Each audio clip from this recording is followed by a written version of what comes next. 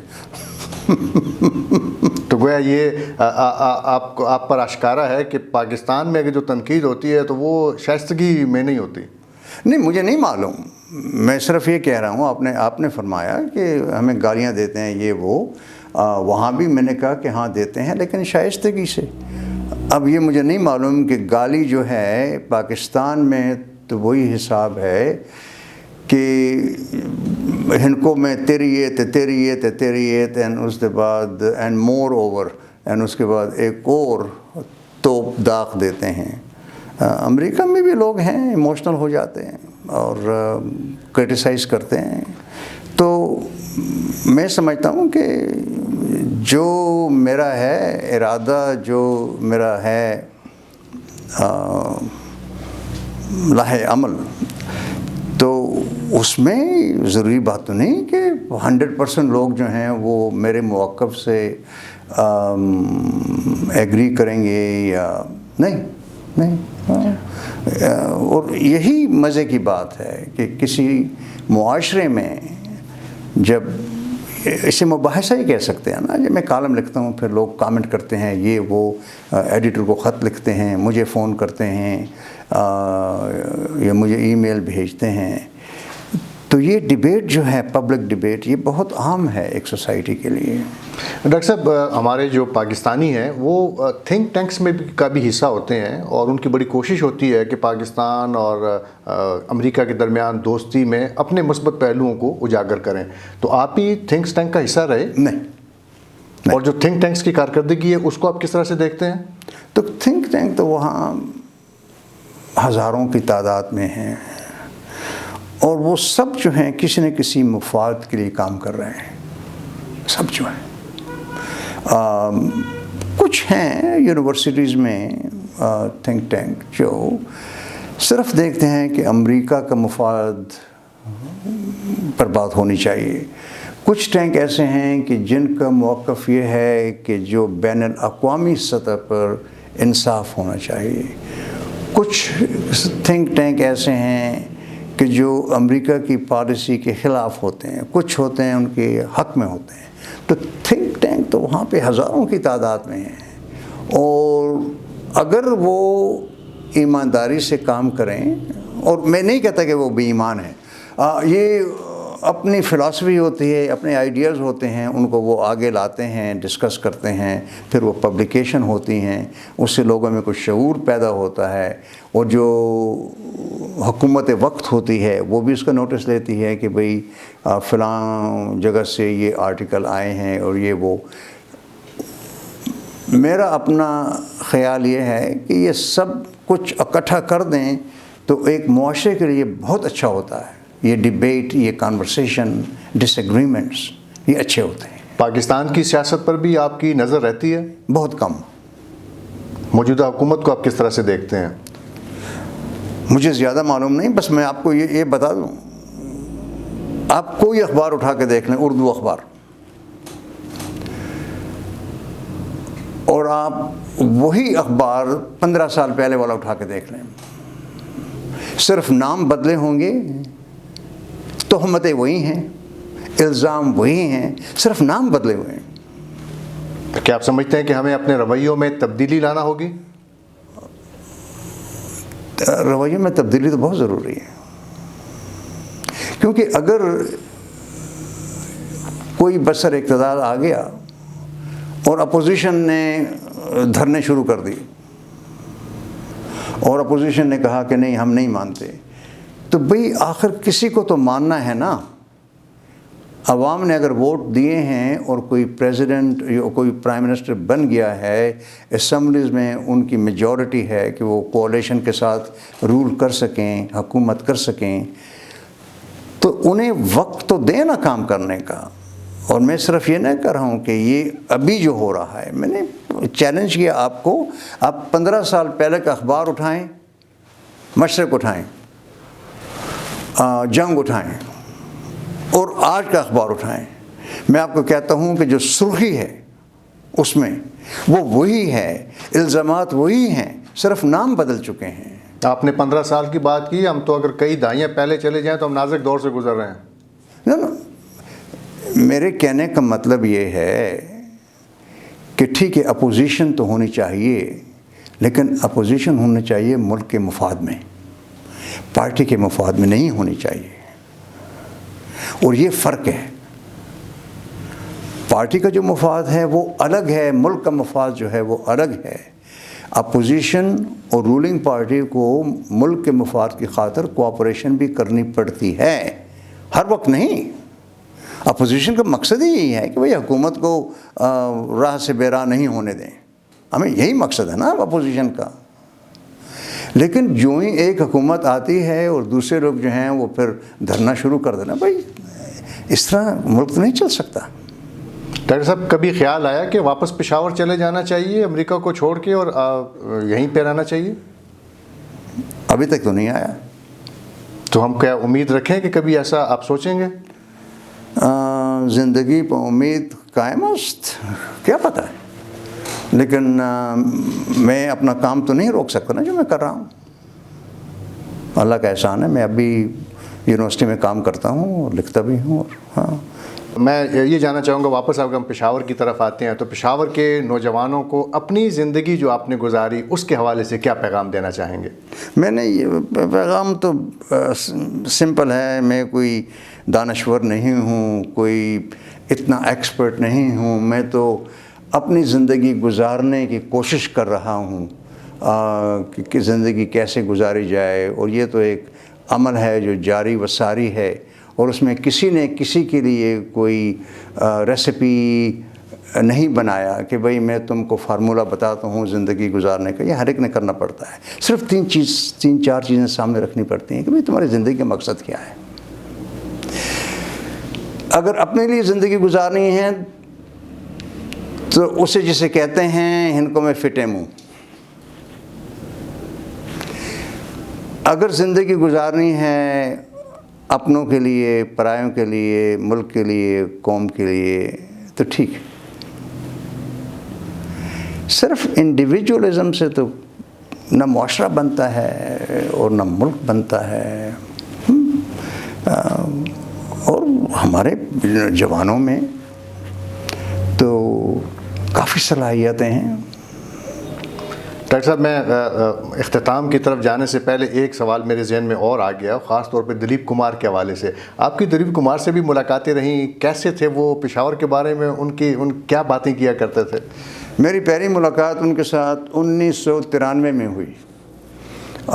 ان کی ایک کزن کی نواسی ڈاکٹر عابدہ عثمان ڈینٹل سرجن ہیں، خیبر میڈیکل کالج کی گریجویٹ ہیں، وہ ٹورانٹو میں رہتی ہیں اپنے ہسبینڈ عثمان کے ساتھ، خالد عثمان کے ساتھ، وہ بھی پشاور سے ہیں۔